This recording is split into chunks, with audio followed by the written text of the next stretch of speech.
கர்த்தருடைய பரிசுத்தமான நாமத்துக்கு மகிமை உண்டாவதாக. இந்த நல்ல நாளிலேயும் நாம் ஒருமித்து உன்னதமான தேவனுடைய நல்ல பிரசன்னத்தில் கடந்து வரும்படி பரலோகத்தின் ஆண்டவர் செய்த நல்ல கிருபைக்காக கர்த்தரை ஸ்தோத்தரிக்கிறேன். அவருடைய நல்ல நாமத்தை மகிமைப்படுத்துகிறேன்.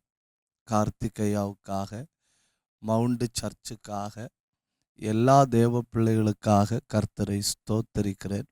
உங்களை காண்பதும் உங்களோடு கூட வேதத்திலிருந்து வசனங்களை தியானிப்பதும் பரலோகத்தின் தேவன் அடியானுக்கு தந்த ஒரு பெரிய பாக்கியமாக நான் கருதுகிறேன். கர்த்தர் நம்மை நடத்தி வருகிற எல்லா கிருபைகளை எண்ணி அவருடைய நாமத்தை ஸ்தோத்தரிக்கிறேன். நாம் கடந்த 47 வாரங்களாக எபிரேயருக்கு நிருபத்தை கற்றுக்கொண்டு வருகிறோம். கடந்த சில வாரங்களாக நாம் பூரணத்தை நோக்கி அப்படின்னு படிச்சுட்டு இருக்கிறோம்.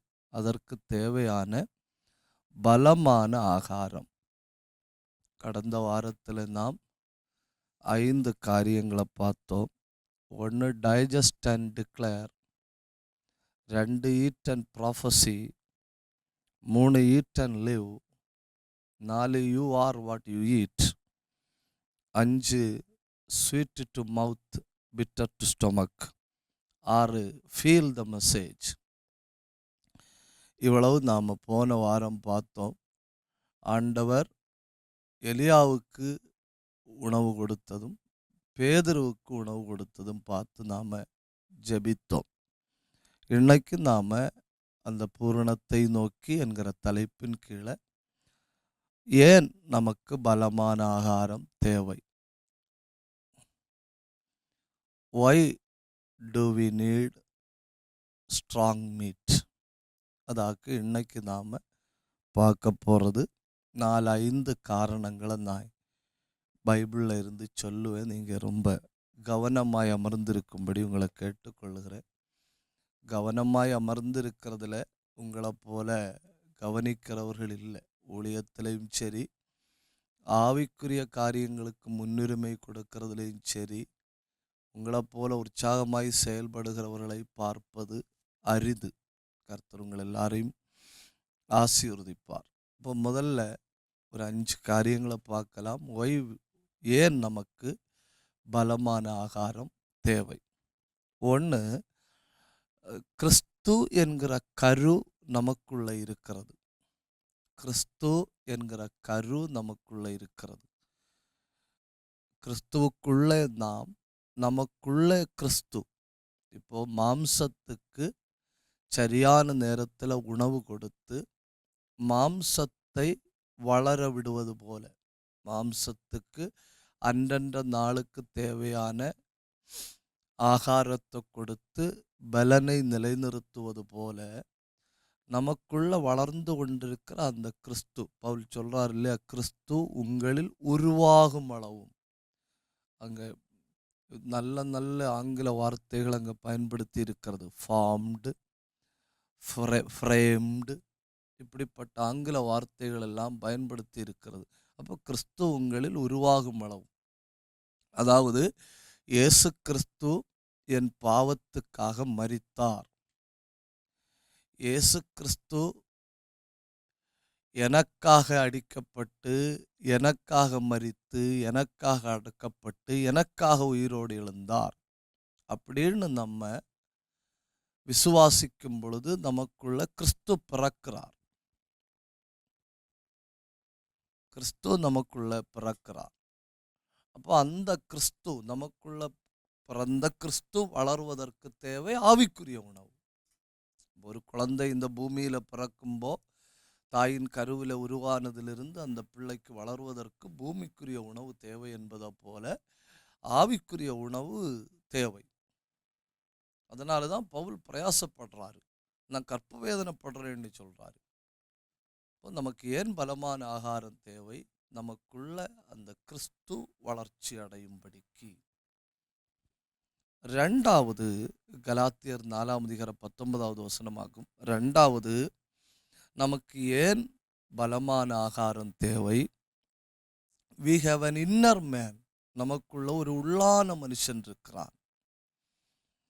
பவுல் எபேசியருக்கு நிருபம் எழுதும்போ பவுல் ஜெபம் பண்றார் இல்லையா, அந்த ஜெபத்துல எல்லாமே பவுல் பயன்படுத்துகிற வார்த்தைகள், நீங்கள் உள்ளான மனுஷன்ல பலப்படணும். இப்போ மனுஷனை எதிர்த்து நிற்பதற்கு மாம்ச பலன் போதும். ஆனா சத்துருவை எதிர்த்து நிற்பதற்கு மாம்ச பலன் போதாது. சத்துருவை எதிர்த்து நிற்பதற்கு தேவை உள்ளான பலன். உள்ளான பலன் அப்படின்னு சொல்லும்போது the strength of the inner man, உள்ளான மனுஷன்ல பலன். இப்போ உள்ளான மனுஷன்ல பலப்படுவதற்கு உள்ளான ஆகாரம் தேவை. உள்ளான ஆகாரம் என்பது அந்த பலமான ஆகாரம். இப்போ எனக்குள்ள இருக்கிற கிறிஸ்து வளர்ச்சி அடைவதற்கும் எனக்கு பலனான ஆகாரம் தேவை. எனக்குள்ள இருக்கிற உள்ளான மனிதன் வளர்ச்சி அடைவதற்கும் எனக்கு பலமான ஆகாரம் தேவை. அதான் பவுல் ஜெபம் பண்ணும்போ ஜெபிக்கிறாரு. எபேசியர் 3ஆம் அதிகாரத்தில் நீங்கள் வாசிக்கும்போது தெரியும். அந்த 14 முதலுள்ள வசனங்கள்ல இருந்து கீழ் நோக்கி பார்த்தா தெரியும். சகல குடும்பங்களுக்கு நாமகாரனராகிய நம்முடைய பிதாவாகிய தேவனை நோக்கி முழங்கால் படியிட்டு, நீங்கள் அவருடைய ஆவியினாலே உள்ளான மனுஷனில் வல்லமையோட பலப்படவும். அப்போ நமக்கு உள்ளான மனுஷனில் பலன் தேவை. உள்ளான மனுஷன்ல நமக்கு பலன் வேண்டும் என்றால் நாம் உள்ளான ஆகாரத்தை நாம் பலமான ஆகாரத்தை புசிக்கிறவர்களாக இருக்க வேண்டும். பலமான ஆகாரத்தை புசிக்கிற பொழுது நமக்கு உள்ளான மனுஷன்ல பலன் கிடைக்கிறது. இப்போ 1வது உள்ள உற்பத்தியாயிருக்கிற இயேசு கிறிஸ்து என்கிற அந்த கரு, அது வளர்வதற்கு நமக்கு உள்ளான பலமான ஆகாரம் தேவை. 2வது நமக்குள்ள இருக்கிற உள்ளான மனுஷன். உள்ளான மனுஷன்தான் சோதனைகளை எதிர்கொள்ளணும்.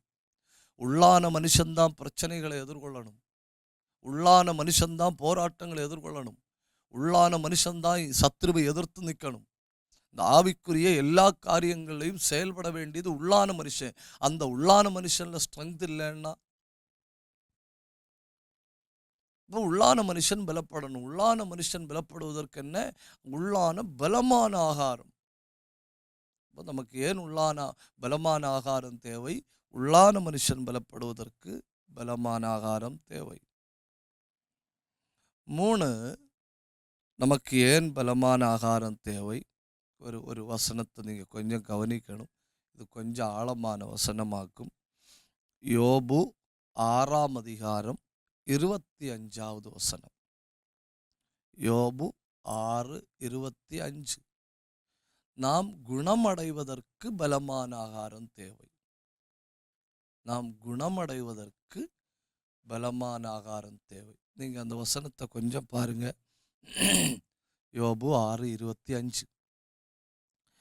செம்மையான வார்த்தைகள் எவ்வளவு வல்லமை உள்ளது. பார்த்தீங்கன்னு நம்புறேன். செம்மையான வார்த்தைகள் எவ்வளவு வல்லமை உள்ளது யோபு சொல்றாரு. அந்த இடத்துல செம்மையான வார்த்தைன்னு சொல்லி இருக்கிறதற்கு பயன்படுத்தி இருக்கிற ஆங்கில வார்த்தை ஃபிட்டிங் வேர்ட்ஸ். அதாவது சரியாய் பொருந்தக்கூடிய வார்த்தை, ஃபிட். இப்போ ஒரு கம்பெனியில் ஒரு நட் உண்டாக்குறாங்க, இன்னொரு கம்பெனியில் போல்ட் உண்டாக்குறாங்க. அவங்க உண்டாக்குற போல்ட்டும் இவங்க உண்டாக்குற நட்டும் செட் ஆகணும்.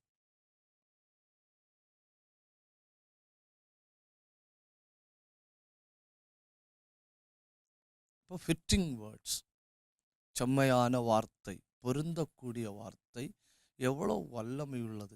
என்னை ஆச்சரியப்படுத்தின காரியம் என்னன்னு கேட்டால், அந்த இடத்துல வல்லமைக்கு எபிரேய மொழியில் பயன்படுத்தியிருக்கிற வார்த்தை மரட்ஸ். MARATS, மரட்ஸ்.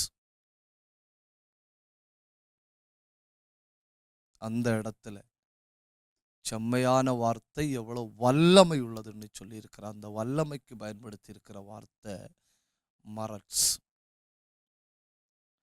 அதனுடைய அர்த்தங்களை நான் ஒவ்வொன்றா சொல்லித்தாரேன். அந்த மரட்ஸினுடைய அர்த்தங்கள் ஒவ்வொன்றா பார்க்கும்போது நமக்கு ஒரு சென்டென்ஸ் கிடைக்கும். நான் ஒவ்வொன்றா சொல்கிறேன், நீங்கள் கவனிக்கணும். ஒன்று, மரட்ஸ்ங்கிற வார்த்தையினுடைய முதல் அர்த்தம் சோர். SORE, சோர். சோறுன்னா அந்த சீழ் வடிகிற நிலைமையில் இருக்கிற புண்.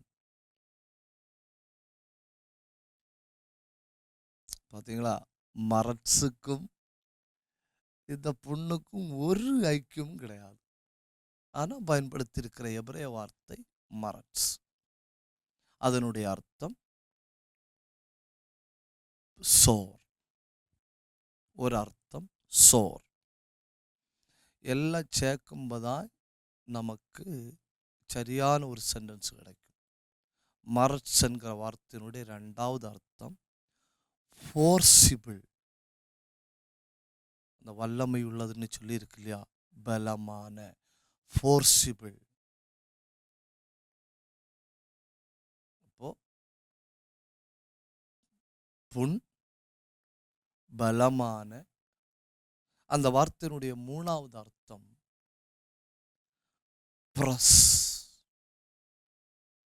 பிரஸ்ன்னா அழுத்துதல்.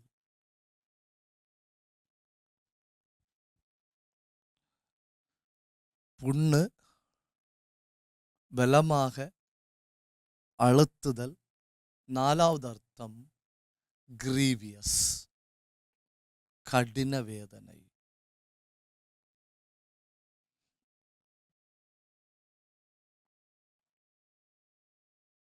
எப்படி போகுதுல? புண்,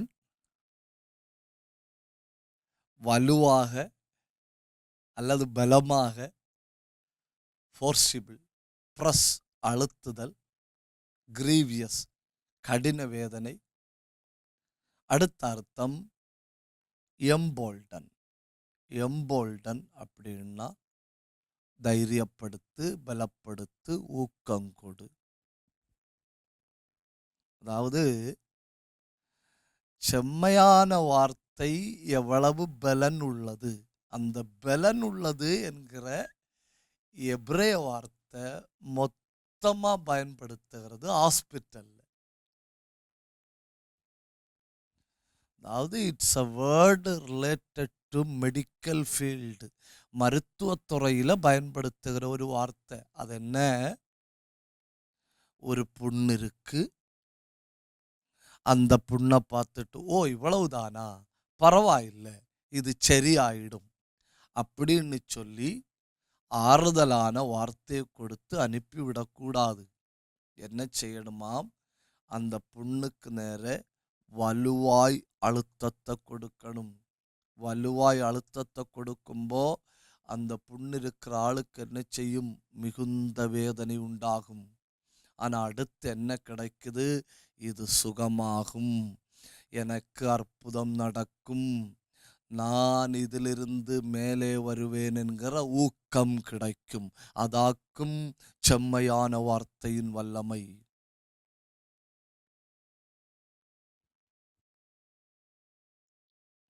தயவு செஞ்சு இந்த ஆழத்தை நீங்க புரிந்து கொள்ளணும். சில நேரம் வசனம் நம்மளை வலுக்கட்டாயமாய் அழுத்தும். சில நேரம் வசனம் நம்மை ஆழமாய் குத்தும். சில நேரம் வசனம் நம்மை பயங்கரமாய் வேதனைப்படுத்தும். சில நேரம் வசனம் தன்னுடைய முழு பலத்தையும் நம்மேல பயன்படுத்தும். ஏன் அப்படின்னு சொன்னா, இந்த காயம் ஆறாதபடி உள்ளுக்குள்ள இருக்கிற பிரச்சனையை நெடுநாளாய் நான் கொண்டு நடக்கிற இந்த காயத்திலிருந்து என்னை வெளியே கொண்டு வரும்படி, அதற்கு ஃபிட் மேட்சாகிற வசனத்தை, அதற்கு செம்மையாய் சேருகிற வசனத்தை கர்த்தர் வல்லமையோடு அனுப்புகிறது. எனக்கு ஒரு ஊக்கம் கிடைப்பதற்காக இல்லை. இந்த நோய் இனி என் வாழ்க்கையில தொடராது, இந்த பிரச்சனை என் வாழ்க்கையில தொடராது, கர்த்தர் உள்ளுக்குள்ளே செயல்பட தொடங்கிவிட்டார் என்கிற ஒரு ஊக்கத்தை எனக்கு தருகிறது. ஒரு நிமிஷம் வா திறந்து ஆண்டவரை மகிமைப்படுத்துங்க. யாராவது நெடுங்கால பாழை அனுபவிக்கிறீர்களானால், நெடுங்கால துன்பத்தை அனுபவிக்கிறீர்களானால், நெடுங்கால வேதனை அனுபவிக்கிறீர்களானால், நெடுங்கால பலவீனத்தை அனுபவிக்கிறீர்களானால், இப்பொழுது கர்த்தருடைய வல்லமையுள்ள வசனம், கர்த்தருடைய வல்லமையுள்ள வசனம் அந்த பகுதியை நோக்கி பாய்கிறது. அது பலத்தோட பாய்கிறது, அந்த பகுதியை அழுத்துகிறது. நமக்கு வேதனை வந்தாலும் அந்த பகுதியை அழுத்துகிறது. அந்த பகுதியை அழுத்துகிறது மட்டுமல்ல, நமக்கு ஒரு பெரிய பலனை தருகிறது. இல்ல, கர்த்தர் என்னை இதிலிருந்து பத்திரமாய் வெளியே கொண்டு வருவார்.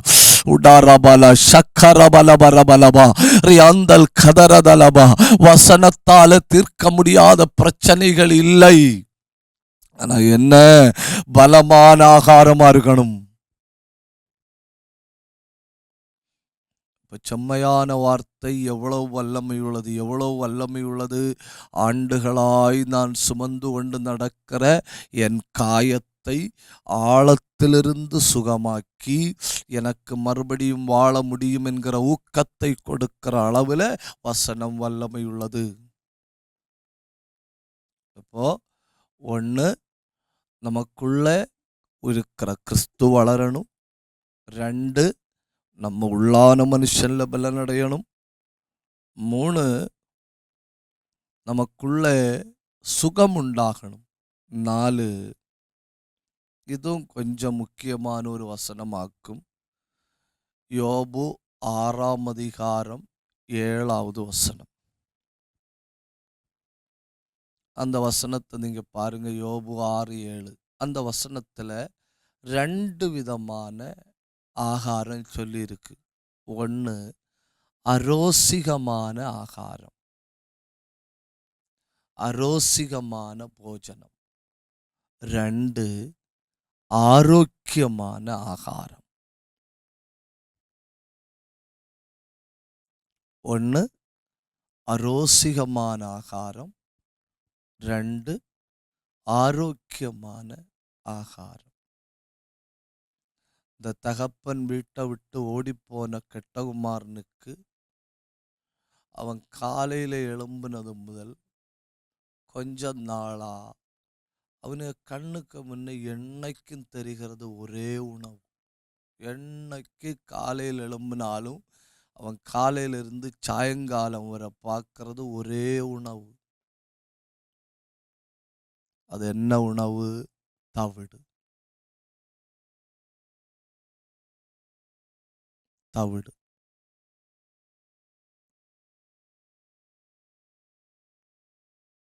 அதனால வேற எந்த பிரயோஜனமும் இல்லை. அவன் நல்ல உணவுகளை கண்ணில் பார்த்து ரொம்ப காலமாச்சு. இதை நீங்கள் தயவு செஞ்சு நான் இன்னி சொல்ல போற வார்த்தையை நீங்க புரிஞ்சுக்கிடணும். சில சபைகள் ஆத்துமாக்களை இழக்க காரணம் ஆரோக்கியமான போஜனம் கொடுக்கப்படவில்லை. ஒரு தடவை கூட நான் அந்த வார்த்தையை சொல்றேன். நெடுங்காலம் ஒரு சபையில இருந்து, நெடுங்காலம் அதே சபையில உத்தமத்தோட தெய்வத்தை பின்பற்றி ஆழமான வசனங்களை கேட்டு வளர்ந்த ஆத்துமாக்கள் திடீரென்று சபையிலிருந்து விலகுவதற்கு பல முக்கியமான காரணங்களில் ஒன்று, ஆரோக்கியமான போஜனம் கொடுக்கப்படவில்லை.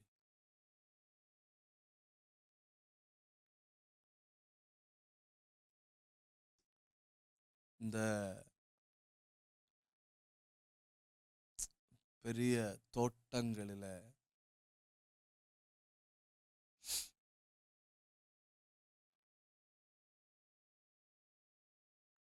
அந்த தோட்டத்துக்குள்ள எல்லா விதமான ஆகாரம் இருக்கும்.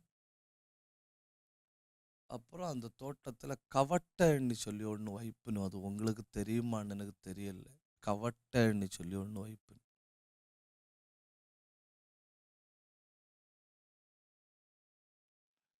இந்த தோட்டத்துக்குள்ள பயங்கர செழிப்பான உணவு. இந்த வெளியே, அந்த தோட்டத்துக்கு வெளியே பேப்பரும் கரிஞ்சு போன புல்லும் ஆரோக்கியம் தராத உணவுகளும். இந்த ஆடுகள் இந்த பாழான கரிஞ்சு போன புல்லில் இருந்துட்டு செழிப்பான தோட்டத்தை பார்க்கும். செழிப்பான தோட்டத்தை பார்த்துட்டு உள்ள போக என்ன வழின்னு பார்க்கும்போ இந்த கவட்டை இருக்கு. இது ஏற்கனவே வயறு காலியா இருக்கிறதுனால அதுக்குள்ள ஓடி நுழைஞ்சு உள்ள போகும். உள்ள போய் காலையிலிருந்து சாயங்காலம் வரை அந்த தோட்டத்தில் மேயும். இப்போ சாயங்காலம் வரை அந்த தோட்டத்தில் மேய்ஞ்சிட்டு திருப்பி வெளியே வருவதற்காக அந்த கவட்டைக்கு பக்கத்தில் வரும். அந்த கவட்டைக்கு பக்கத்தில் வந்துட்டு அதுக்கு என்ன சொல்லுவாங்கன்னு எனக்கு தெரியல. அந்த கவட்டைங்கிறத விட ஒரு சின்ன டோர்ன்னு நினச்சிக்கிடுங்க. அதுக்கு பக்கத்தில் வந்துட்டு இப்போ வெளியே வந்தாகணும் இல்லையா? இந்த ஆடுகள் வெளியே வரும்படி முயற்சி செய்யும். வெளியே வரும்படி முயற்சி செய்தால் உள்ளே போனது அதே வழிதான், ஆனால் வெளியே வர முடியாது. ஏன் வெளியே வர முடியாதுன்னா வயறார சாப்பிட்டு இருக்கு. இப்போ நான் சொல்றது என்ன, ஆவிக்குரிய தேவையான போஜனம் ஆலயங்களிலே கொடுக்கப்பட்டால், ஒரு தடவோட அந்த வார்த்தையை சொல்றேன், ஆவிக்குரிய தேவையான ஆகாரம் ஆலயங்களில் கொடுக்கப்பட்டால் ஆவிக்குரியவர்கள் வேற சபை தேட மாட்டாங்க. ஆவிக்குரியவர்கள் அவங்க ஆவிக்குரிய வாழ்க்கைக்கு தேவையான போஜனம் கொடுக்கப்பட்டா வேற சபையை தேட மாட்டாங்க. சில நேரம் நம்ம என்ன சொல்லுவோம், அவங்க எனக்கு ஆத்துமாக்களை திருடிச்சினும், இவங்க எனக்கு ஆத்துமாக்களை திருடிச்சினும். நம்ம போஜனம் கொடுக்கல அப்படிங்கிறத நம்ம யோசிக்கவே மாட்டோம். ஆட்டுக்கு தேவையான புல்லு அந்த தோட்டத்தில் கிடைச்சா அந்த ஆடுகள் என்னத்துக்கு இன்னொரு தோட்டத்துக்கு நேராக தலையை உயர்த்தி பார்க்கும்?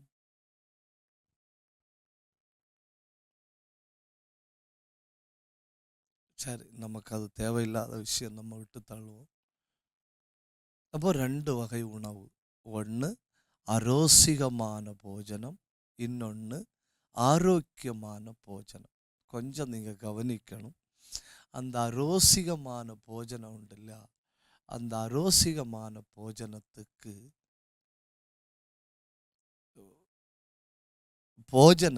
அந்த இடத்துல எபிரேய மொழியில் பயன்படுத்தி இருக்கிற வார்த்தை லெகம். லெகம் நீங்கள் ஞாபகம் வைக்கணும், நல்ல ஒரு வார்த்தை லெகம். நான் ஏன்னு சொல்லித்தரேன். லெகம், LECHEM, லெகம். இந்த லெகம் அப்படின்னா அப்பம். அப்பம் லெகம் அப்படின்னா அப்பம். நான் இது ரொம்ப முக்கியமான வார்த்தைன்னு சொல்ல காரணம் என்னன்னு கேட்டா, பெத்.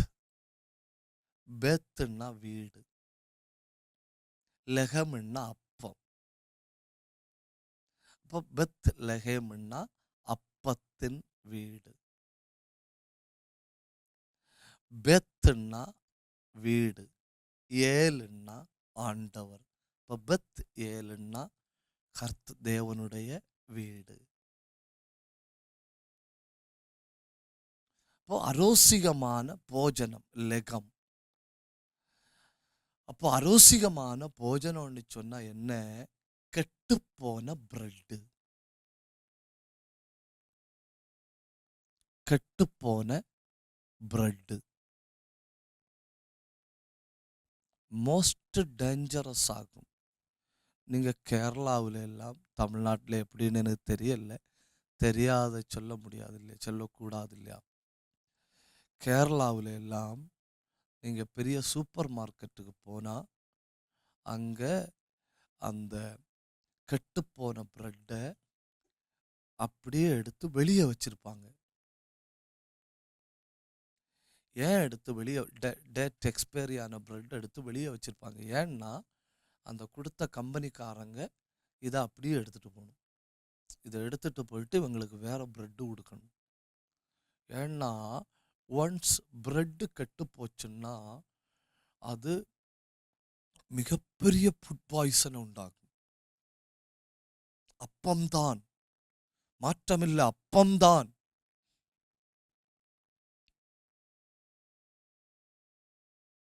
அப்பந்தான். ஆனால் கெட்டுப்போனால் மிகப்பெரிய ஆபத்தை விளைவிக்கும். ஆனா எனக்கு பிடிச்ச இன்னொரு வார்த்தை, அதை கண்டிப்பா சொல்லணும். அரோசிகமான அப்பம் இருக்கு. அதே பைபிள்ல மறுபக்கம் நீங்க பாருங்க, சமூகத்தப்பம் இருக்கு.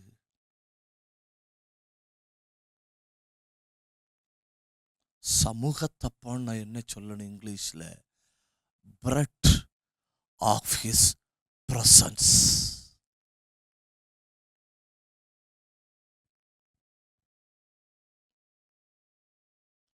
கெட்டுப்போன, நான் பார்த்தாலே எனக்கு வெறுப்பு உண்டாக்குகிற, நான் சாப்பிட்டா என்னுடைய வாழ்க்கையை கெடுத்து போடுகிற போஜனம் இருக்கு.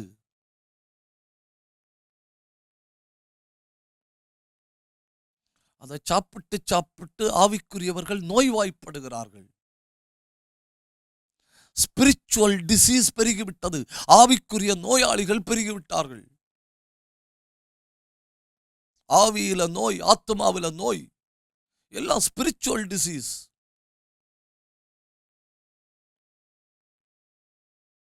ஏன்?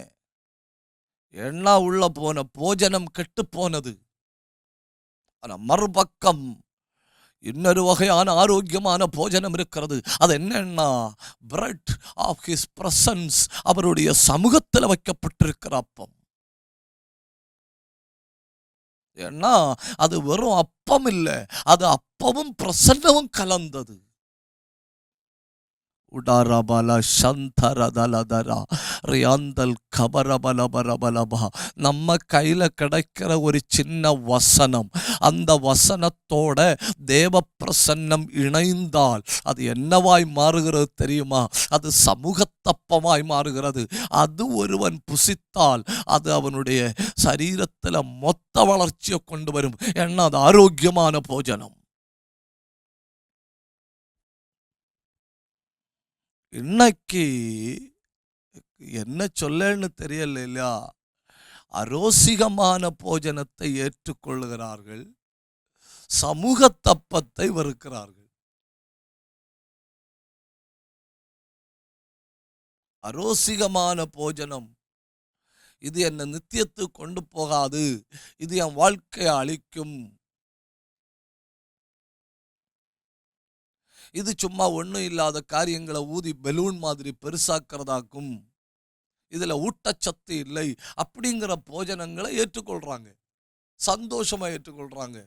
அரோசிகமான போஜனத்தை ஏற்றுக்கொள்கிறார்கள். ஆனால் ஆவிக்குரிய போஜனத்தை, சமூகத்திலிருந்து புறப்பட்டு வருகிற அப்பத்தை அவர்கள் விரும்பவில்லை. அப்படி இல்லை, சமூகத்தில் இருந்து புறப்பட்டு வருது இல்லையா அப்பம், அது வெறும் அப்பம் அல்ல, அது அப்பமும் மிக்சட் வித் ஹிஸ் பிரசன்ஸ். அது நிறைவான வளர்ச்சியை கொண்டு வரும். அது எல்லா பகுதியிலையும் வளர்ச்சியை கொண்டு வரும்.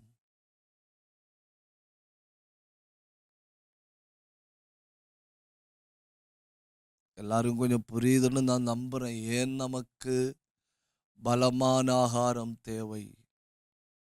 4 காரியங்களை நான் சொன்னேன். 1, நமக்குள்ள இருக்கிற கிறிஸ்து வளர்ச்சி அடைவதற்கு பலமான உணவு தேவை. 2, நாம் உள்ளான மனுஷன்ல பலப்படுவதற்கு பலமான உணவு தேவை. 3, நாம் ஆவிக்குரிய நோயிலிருந்து விடுதலை பெறுவதற்கு பலமான உணவு தேவை. 4, ஆவிக்குரிய நோய்கள் நம்மை தாக்காதபடிக்கு பலமான உணவு தேவை. எக்ஸ்பயரான, நார்ன, கெட்ட, புறந்தள்ளப்பட்ட உணவுகள் ஆவிக்குரிய வாழ்க்கை அழித்து போடும். அதை என் ஆத்துமா வெறுக்கிறது. எனக்கு தேவை என்ன? எனக்கு தேவை ஆரோக்கியமான உணவு. ஒரு பிள்ளை, அந்த பிள்ளையோட பேரு மேரி. அந்த பிள்ளை பிறந்தப்போ அந்த பிள்ளைக்கு ஏகப்பட்ட பிரச்சனைகள். அந்த பிள்ளையினுடைய உதடு, அந்த பிளர்ந்த உதடு, அந்த பிள்ளையினுடைய நாவு தடிமனான நாவு, அந்த பிள்ளைக்கு பேச்சு சரியா வராது. பெற்றோர் அந்த பிள்ளைய ரொம்ப மோசமா திட்டுவாங்க.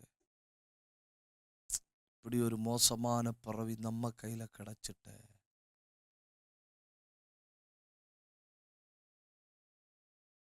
ஸ்கூல்ல போனா எல்லா பிள்ளைகளும் அந்த பிள்ளைய பரிகாசம் பண்ணுவாங்க. ஏன்னா இந்த பிள்ளைக்கு எதுலையுமே காம்பீட்டேட் பண்ண முடியல. ஸ்பீக்கிங் ஸ்கில் இல்லை, எதுவுமே இல்லை. ஒரு நாள் இந்த பிள்ளைய கொண்டு போய் டெஸ்ட் பண்ண போதான் தெரியுது, இந்த பிள்ளைக்கு ஒரு காதும் கேட்கல. இப்போ ஏற்கனவே தடிமனான நாவு, பிளர்ந்த உதடு, இப்போ டெஸ்ட் பண்ணி பார்த்தப்போ ஒரு காது கேட்கல. அப்புறம் இன்னொரு காதில் மெலுசா கேட்குது. இப்போ டீச்சர்ஸ் கிளாஸில் பாடம் எடுக்கும்போது ரொம்ப சத்தமாக சொன்னாதான் இந்த பிள்ளை கேட்கும்.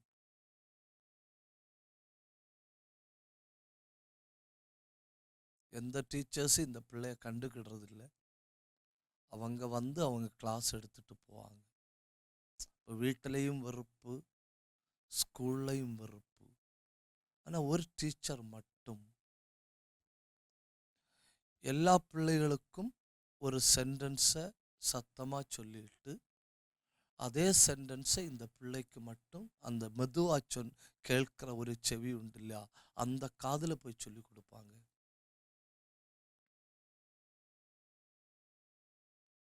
ஒரு நாள் கிளாஸ் எடுத்துட்டு இருக்கும்போ இந்த பிள்ளையினுடைய காதில் போய் அந்த டீச்சர் மெதுவா சொல்லியிருக்காங்க, if you were my daughter,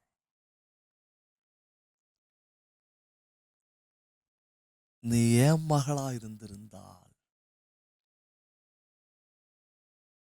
ஆண்டவர் எனக்கு தந்த மிகப்பெரிய பரிசுன்னு நினைச்சு நான் வளர்த்து இருப்பேன்.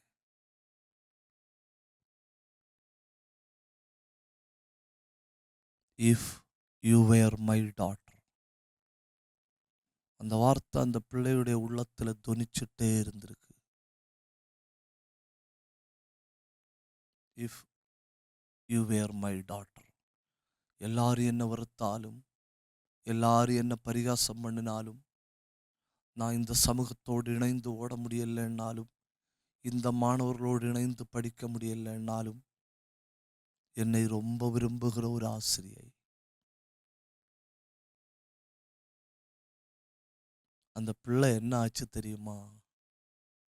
அந்த பிள்ளை கடைசியில உலகம் அறியப்பட்ட ஒரு பொயட் ஆச்சு. ஒரு பொயட் மேரி.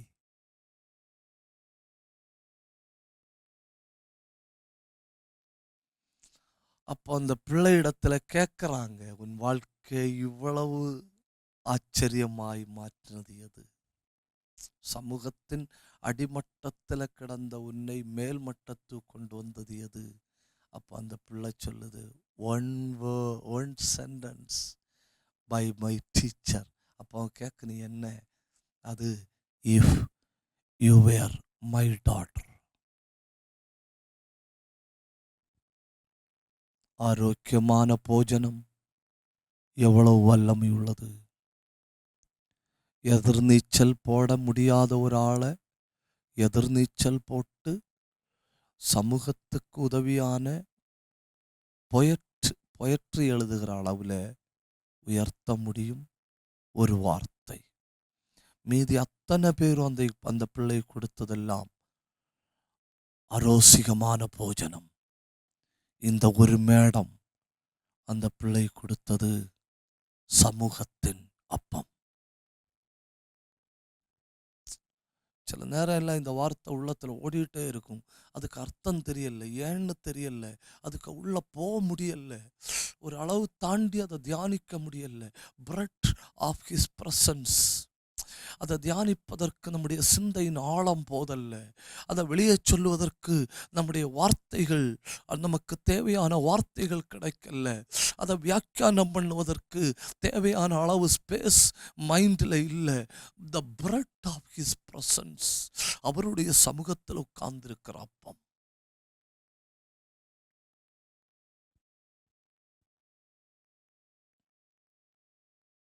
அரோசிகமான போஜனத்தை என் ஆத்துமா இருக்கிறது.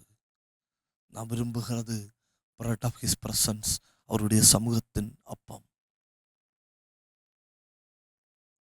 இனி இந்த பலமான ஆகாரம் நமக்கு செய்கிற 3 உதவிகளை சொல்லிட்டு பூரண வயதின் 6 அடையாளங்களை சொல்லிட்டு நாம் முடிக்க போறோம். பலமான ஆகாரம் நமக்கு தருகிற 3 உதவி. 1, எக்ஸசைஸ், பயிற்சி. 2, டிசைன், பகுத்தறிவு. 3, மெச்சூரிட்டி, முதிர்ச்சி. பயிற்சி, பகுத்தறிவு, முதிர்ச்சி. அதாவது இப்படி ஆங்கிலத்தில் சொல்லுவாங்க, cloth may disguise a fool, but his words will show him. ஒரு முட்டாள் மற்றவர்கள் தான் முட்டாள் என்று அறியக்கூடாது என்பதற்காக நல்ல வஸ்திரத்தினாலே தன்னுடைய முட்டாள்தனத்தை மறைத்தாலும் அவனுடைய வாய் அவனை காட்டி கொடுக்கும். இப்போ பலமான ஆகாரத்தில் வருகிற 3 உதவி. 1, எக்ஸசைஸ், பயிற்சி. விடாமுயற்சி, விடமாட்டேன், முன்னேறுவேன், கர்த்தருக்காக ஏதாவது செய்வேன். 2, பகுத்தறிவு, நன்மை தீமை இன்னதென்று பகுத்தறியத்தக்கதாக. 3, முதிர்ச்சி. என்ன முதிர்ச்சி? ஸ்பிரிச்சுவல் சென்சஸ் செயல்படுகிற அளவு முதிர்ச்சி. நமக்கு பூமிக்குரிய கண்ணு மாதிரி ஆவிக்குரிய கண்ணுண்டு, பூமிக்குரிய காது மாதிரி ஆவிக்குரிய காதுண்டு, பூமிக்குரிய வாய் மாதிரி ஆவிக்குரிய வாய் உண்டு. 5 பிசிக்கல் சென்ஸ் உள்ள மாதிரி 5 ஸ்பிரிச்சுவல் சென்ஸ் உண்டு. அந்த 5 ஸ்பிரிச்சுவல் சென்ஸும் ஆக்டிவேட் ஆகிறது பலமான ஆகாரத்தை உட்கொள்ளும் போது. ஆவிக்குரிய கண்ணு பார்க்க முடியுது, ஆவிக்குரிய காது கேட்க முடியுது, ஆவிக்குரிய சிந்தை செயல்படுது. அப்படின்னா 5 ஸ்பிரிச்சுவல் சென்சஸ் ஒர்க் ஆகுது. 5 ஸ்பிரிச்சுவல் சென்சஸ் ஒர்க் ஆகுதுன்னா அதற்கு தேவையான பலமான ஆகாரம் கிடைக்குது. பலமான ஆகாரத்தின் 3 குணங்கள். 1, எக்ஸசைஸ். 2, டிசைன், பகுத்தறிவு. 3, முதிர்ச்சி, மெச்சூரிட்டி. இனி பூரண வயது அப்படின்னு சொல்லியிருக்கு இல்லையா? அது ஒரு 6 வகையான வளர்ச்சி ஆக்கும். 1, மென்டல் growth, மன வளர்ச்சி. நோட் பண்ணி வைங்க, நான் முடிக்கிறேன். 1, மென்டல் growth, மன வளர்ச்சி.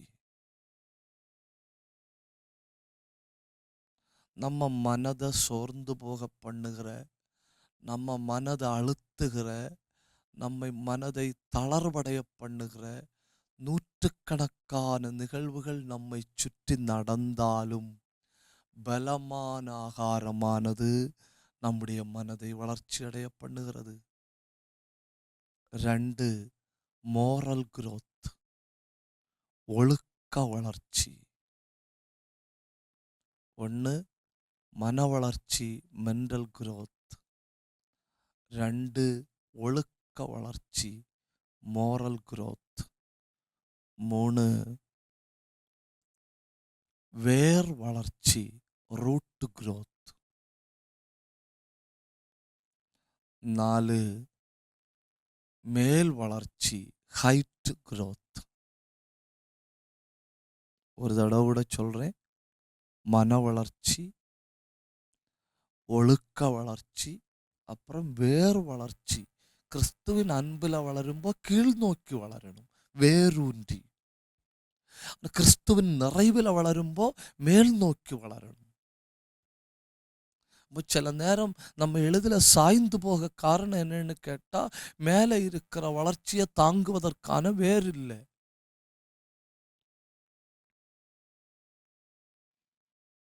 யானைக்கு உடம்பும் ஒட்டகத்துக்கு காலுன்னா எப்படி இருக்கும்?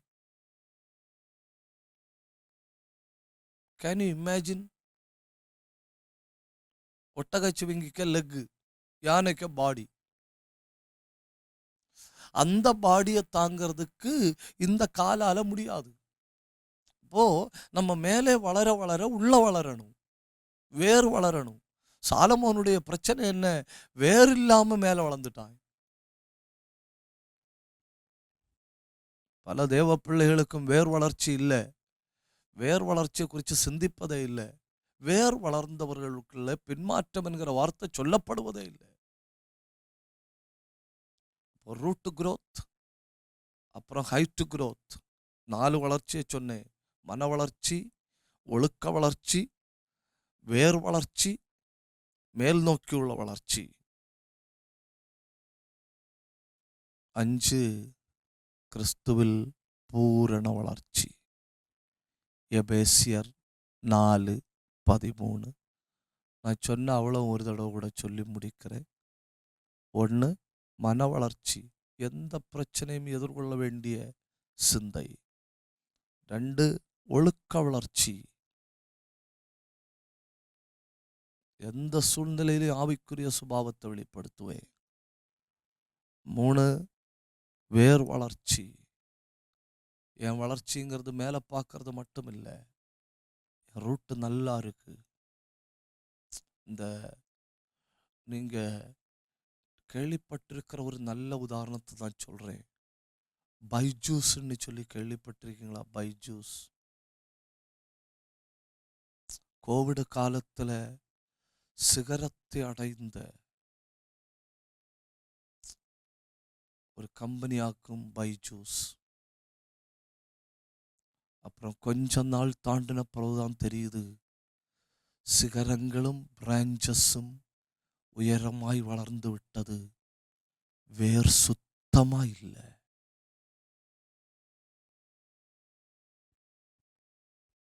ரூட் growth ரொம்ப முக்கியம். சபைகள் கவனிக்க வேண்டியது வேர் விடுகிறோமா? தேவ பிள்ளைகள் கவனிக்க வேண்டியது கிறிஸ்துவின் அன்பில் வேறு ஊன்றுகிறோமா? அப்புறம் கிறிஸ்துவில் நிறைவான வளர்ச்சி. இதுக்கெல்லாம் நமக்கு உதவி செய்கிறது பலமான ஆகாரம். பலமான ஆகாரம் நம்ம எங்க பார்த்து கொண்டு போகிறது? பூரணத்தை நோக்கி. கண்களை மூடலாம், ஜெபிக்கலாம். கிருபையுள்ள நல்ல தெய்வமே, நல்ல இந்த வேளைக்காய் உமக்கு நன்றி. கொஞ்ச நேரம் உடைய பாதத்தில் அமர்ந்திருந்து ஆழ்ந்த சத்தியங்களை தியானிக்க தேவன் தந்த கிருபைக்காய் நன்றி ஆண்டவரே. நீர் விரும்புகிறபடி நாங்கள் எல்லா விதத்திலும் வளர்ச்சி அடைய கிருபை தருவீராக. ஆண்டவரே, பலமான ஆகாரத்தை புசித்து, சமூகத்தின் அப்பத்தை புசித்து, எல்லா சூழ்நிலைகளையும் எதிர்கொண்டு முன்னேறி ஆவிக்குரிய சென்சஸ், ஆவிக்குரிய இந்திரியங்கள் செயல்படுகிறவர்களாய் நீர் எங்களை மாற்ற வேண்டும் என்று ஜெபிக்கிறோம். சபைக்கு எதிராக ஏவப்படுகிற அம்புகள் செயலற்று போவதாக. கார்த்திகையாவுக்காய் ஜெபிக்கிறோம். உம்முடைய மகனுக்கு சரீரத்தில் பலனை கொடும். போகிற எல்லா இடங்களிலும் உடைய கிருபை கூட இருக்கட்டும். எல்லா ஆவிக்குரிய குடும்பங்களையும் உடைய கரத்தில் தருகிறோம். எல்லார் மேலும் உடைய கிருபை தங்கி இருக்கட்டும். எல்லாரையும் தாழ்த்துகிறோம். உம்முடைய நல்ல கரங்களில் தருகிறோம். அடுத்து ஒரு பைபிள் ஸ்டடியில் ஒருமித்து காண்கிறது வரை எங்கள் ஆவி, எங்கள் ஆத்தும, சரீரம், எங்கள் ஜீவன் உம்முடைய பார்வைக்கு அருமையாயிருப்பதாக. ஜெபத்தை கேட்டபடியால் உமக்கு நன்றி. இயேசுவின் நாமத்தில் பிதாவே. ஆமென். மௌனமாய் கேட்டுக்கொண்டு உங்கள் எல்லாரையும் கர்த்தர் ஆசீர்வதிப்பார். God bless you.